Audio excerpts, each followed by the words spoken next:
Miarahaba tompoko lahy manaja tompoko avy.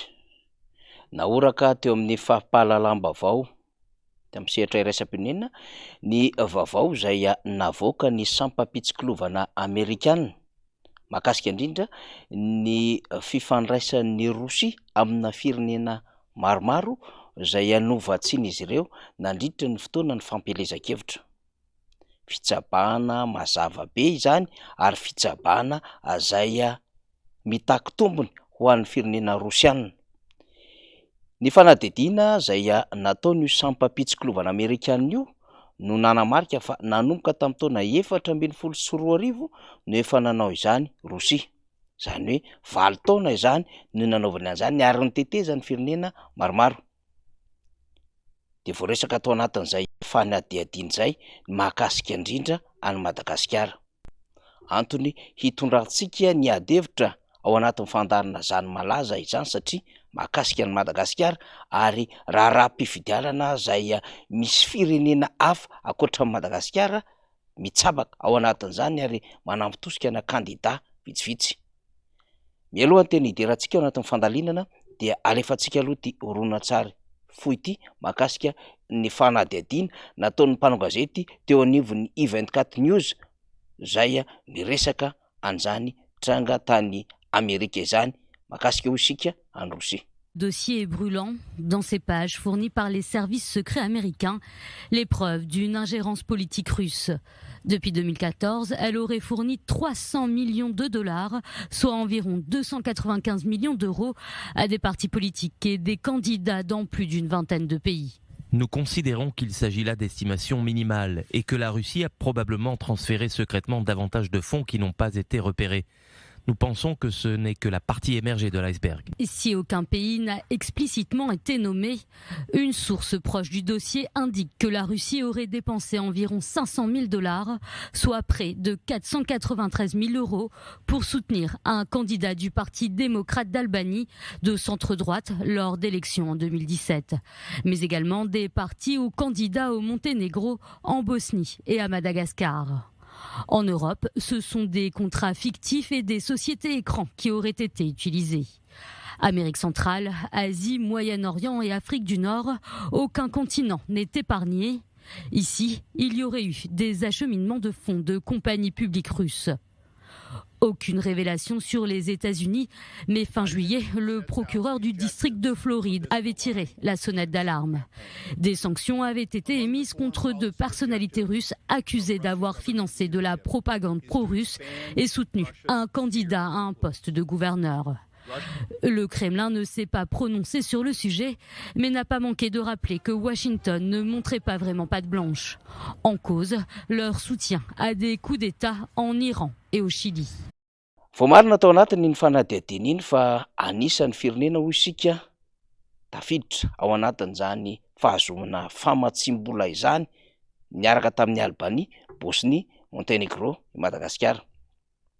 Ny tany Albanie manokana dia 500 000 dollars no nomeny ny Rosia ny kandida iray izay nifaninana tamin'ny fifidianana filoham-pirenena. Izany fomba mampanao ny Rosia nanomboka tamin'ny 424 izany dia nentiny tety firenena maro. Ka tamin'ny taona 2024 araka ny fanadihadiana nataon'ny Gaël Bourgia, mpanao gazety teo amin'ny sehatra iraisam-pirenena, dia namoaka ihany koa ny fisiana kandida maromaro izay novatsiany Rosia vola. Ka misy an'ireo mpanao politika sy tompon'andraikitra Rosiana vitsivitsy nivezivezy teto Madagasikara. Nambaran'io fanadihadiana io fa anisany nisy ireo kandida izay nahazo famatsim-bola na vola io na fitaovana tamin'ity vondrona Rosiana ity. Tsy mbola voafalitra teto hoe ny filoham-pirenena ankehitriny ve nahazo izany famatsim-bola izany sa tsy nahazo. Fa ny zava-misy kosa nefa izay hitan'ny sampam-pitsikilovana Amerikanina dia afaka niresaka fa i Madagasikara dia iray amin'ireo firenena izay nisiny izay famatsim-bola nataon'ny Rosia izay. 300 tapitrisa dolara na 5,9 tapitrisa euro no natotony Rosia ao anatin'izany famatsim-bola politika ara-pifidianana izany. Te hiditra lalina anaty firenena iray Rosia mazava ho azy ao anatin'izany famatsim-bola izany. Ary rehefa misy ny famatsim-bola tahaka izao ka tafiakatra eo amin'ny toeran'ilay kandida zay tohanana mazava ho azy, de misy ny fiara-miasa zay hifanaovany amin'ireny firenena ireny. Amin'ny akabeany ny mahaliana amina firenena iray dia ny fiara-miasa eo amin'ny lafin'ny harena kibony tany, ny fiara-miasa eo amin'ny lafin'ny ranomasina, ary ny fiara-miasa eo amin'ny lafin'ny angovo zay mampalaza any Rosia. Izany rehetra izany dia tsy miala lavitra amin'ny zava-misy eto Madagasikara, hoe maninona no mihazakazaka eto Madagasikara ireo firenena vaventy ary ny singanina manokana i Rosia. Izao trangan-javatra izao dia mampatsiaro ny fihetsika Madagasikara rehefa nangatahana fanameloana mikasika ny fanafiana nataon'ny Rosia any Ukraine. Rehefa nihazo azy teo i Madagasikara de namoaka ny position na ny fomba fijeriny mahakasika izany, ka nambara fa sady tsy momba ny Rosia ny tsy momba ny Ukraine i Madagasikara. Tsy nahafaly ny sehatra iraisam-pirenena zany fandraisana fanapahan-kevitra Madagasikara zany, satria nanireo fanameloana zay atao an'ny Rosia ary mankahery any Ukraine eo anatrehan'izao ady izao no nandrasa ny sehatra iraisam-pirenena, kanefa tsy zay no mitranga. De azo antoka fa voafatotry ny ady hevitra tahaka izao i Madagasikara. Azo antoka fa eo ihany koa ny fifanarahana ara-tafika eo amin'ny Rosia sy Madagasikara.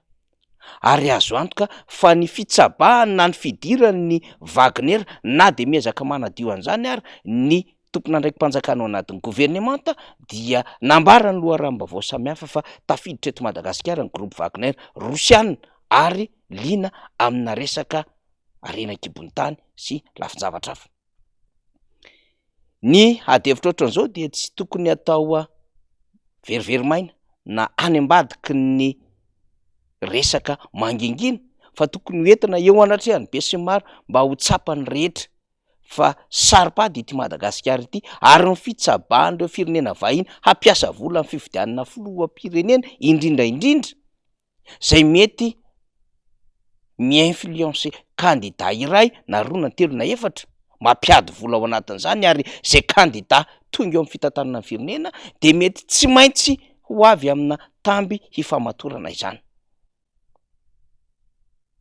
Sarotra ho an'i Madagasikara ary nandray fanapahan-kevitra nanameloka ny Rosia rehefa nanafika ny Ukraine izy, de manomboka mivany ady hevitra amin'izao fotoana izao, ary le Madagasikara firenena kely zay tsy de nirarahin'ny olona fa saingy voaresaka tato ato eo amin'ny sehatra iraisam-pirenena, ary miaraka amin'ry Albanie, Montenegro, Bosnie sy ireo firenena maro samihafa izay miodikodina any ambadika any, dia efa andadizan'ireo firenendehibe matanjaka te handobaka andreo arena fototra eto Madagasikara, ka amin'ny alalan'ny fifehezana ny mpitondra zay vatsiany izy ireo vola amin'ny alalan'ny fifidianana no hidirany tsikelikely eto amintsika.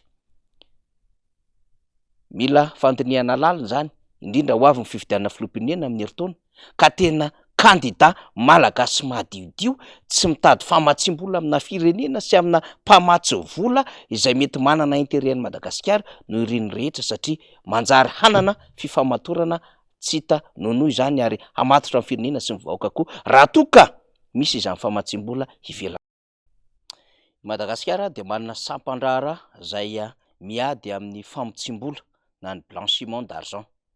Samy finina no tsika tenenina amin'izany ary atsotsika mihitsiny amina tranga tahaka izao amin'ny fandraisana andraikitra lehibe mba hanamarina amin'ireo vola miditra eto Madagasikara. Ary amin'ny resaka fifidianana dia misy ny voamera manokana manara-maso ny volan'ny antoko, azaho aiza izy ireny amin'izao fotoana izao, ary betsaka ny ady hevitra mahakasika indrindra ny plafonnement an'ireo vola ampiasaina mandritra ny fotoana ny fampielezan-kevitra. Ny fanadihadiana sy ny fahazoana loharanom-baovao ohatran'izao dia ahafahan'ny rehetra mamantatra tsara ny asan'izany voamera manara-maso ny fiainan'ny antoko sy ny vola miditra kirakirain'ny antoko io zany, satria rehefa misy ny fifidianana dia misy ny fanambarana amin'ny vola zay kirakiraina eo anivona antoko na vondrona iray zay manolotra candidat, ary misy mpitam-bola manokana zany na trésorier. Tamin'ny fifidianana 2024 teo dia verivery-maina izany ady hevitra any, ary tsy afaka tena namoaka amin'izay resaka plafonnement na campagne électorale izany ity voamera zay misahana izany. mbola tantara am'toy zany ary ny andraikitry ny samy finina dia ny anara-maso io zany mba tsy ahavoaresaka Madagasikara eo amin'ny sehatra iraisam-pirenena.